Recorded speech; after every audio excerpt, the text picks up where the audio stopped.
मिथिला नाम की नगरी में महाराज जनक राज्य करते थे। उनका नाम था शीरध्वज। एक बार वे यज्ञ के लिए पृथ्वी जोत रहे थे। उस समय फाल से बनी गहरी रेखा द्वारा एक कुमारी कन्या का प्रादुर्भाव हुआ। रति से भी सुंदर कन्या को देखकर राजा को बड़ी प्रसन्नता हुई और उन्होंने उस कन्या का नाम सीता रख दिया। परम सुंदरी सीता एक दिन सखियों के साथ उद्यान में खेल रही थी। वहां उन्हें एक शुक पक्षी का जोड़ा दिखाई दिया जो बड़ा मनोरम था। वे दोनों पक्षी एक पर्वत की चोटी पर बैठकर इस प्रकार बोल रहे थे। पृथ्वी पर श्री राम नाम से विख्यात एक बड़े सुंदर राजा होंगे।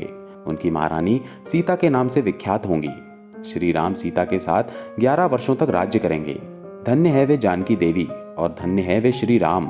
तोते को ऐसी बातें करते देख सीता ने यह सोचा कि ये दोनों मेरे ही जीवन की कथा कह रहे हैं। इन्हें पकड़कर सभी बातें पूछूं। ऐसा विचार कर उन्होंने अपनी सखियों से कहा, ये पक्षियों का जोड़ा सुंदर है, तुम लोग चुपके से जाकर इसे पकड़ लाओ। सखियां उस पर्वत पर गईं और दोनों सुंदर पक्षियों को पकड़ लाईं। सीता उन पक्षियों से बोली, तुम दोनों बड़े सुंदर हो, देखो डरना नहीं। बताओ तुम कौन हो और कहां से आए हो? राम कौन है और सीता कौन है? तुम्हें उनकी जानकारी कैसे हुई? सारी बातों को जल्दी जल्दी बताओ, भय न करो। सीता के इस प्रकार पूछने पर दोनों पक्षी सब बातें बताने लगे। देवी, वाल्मीकि नाम से विख्यात एक बहुत बड़े महर्षि हैं। हम दोनों उन्हीं के आश्रम में रहते हैं।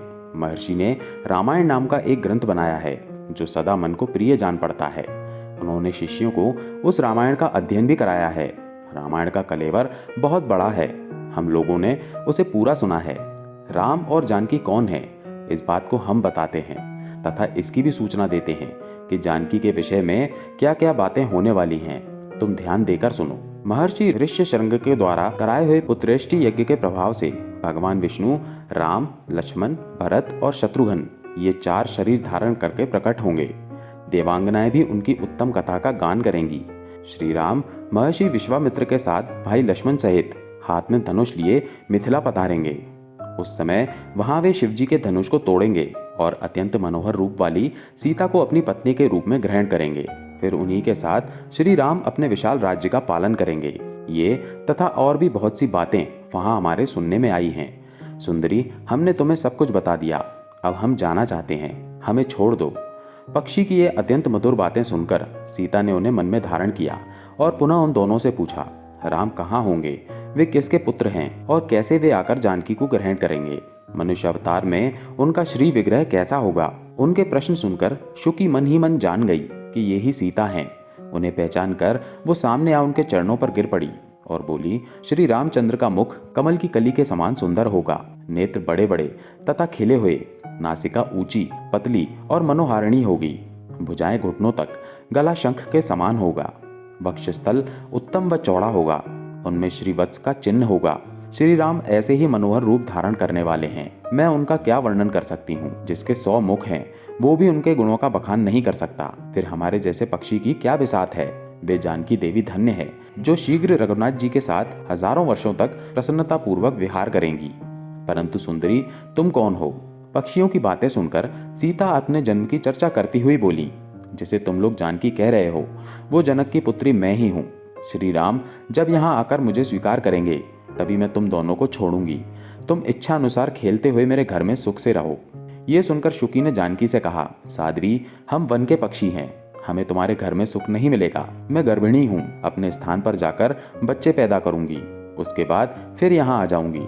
उसके ऐसा कहने पर भी सीता ने उसे नहीं छोड़ा। जब उसके पति ने कहा, सीता, मेरी भार्या को छोड़ दो, ये गर्भिणी है, जब ये बच्चों को जन्म दे लेगी तब इसे लेकर फिर तुम्हारे पास आ जाऊंगा। तोते के ऐसा कहने पर जानकी ने कहा, महामते, तुम आराम से जा सकते हो, मगर ये मेरा प्रिय करने वाली है, मैं इसे अपने पास बड़े सुख से रखूंगी। जब सीता ने उस शुकी को छोड़ने से मना कर दिया तब वो पक्षी अत्यंत दुखी हो गया। उसने करुणा युक्त वाणी में कहा, योगी लोग जो बात कहते हैं वो सत्य ही है। किसी से कुछ न कहें, मौन होकर रहें, नहीं तो उन्मत्त प्राणी अपने वचन रूपी दोष के कारण ही बंधन में पड़ता है। यदि हम इस पर्वत के ऊपर बैठकर वार्तालाप न करते होते तो हमारे लिए ये बंधन कैसे प्राप्त होता? इसलिए मौन ही रहना चाहिए। इतना कहकर पक्षी पुनः बोला, सुंदरी, मैं अपनी इस भार्या के बिना जीवित नहीं रह सकता, इसीलिए इसे छोड़ दो। सीता, तुम बहुत अच्छी हो, मेरी प्रार्थना मान लो। इस तरह उसने बहुत समझाया। किंतु सीता ने उसकी पत्नी को नहीं छोड़ा।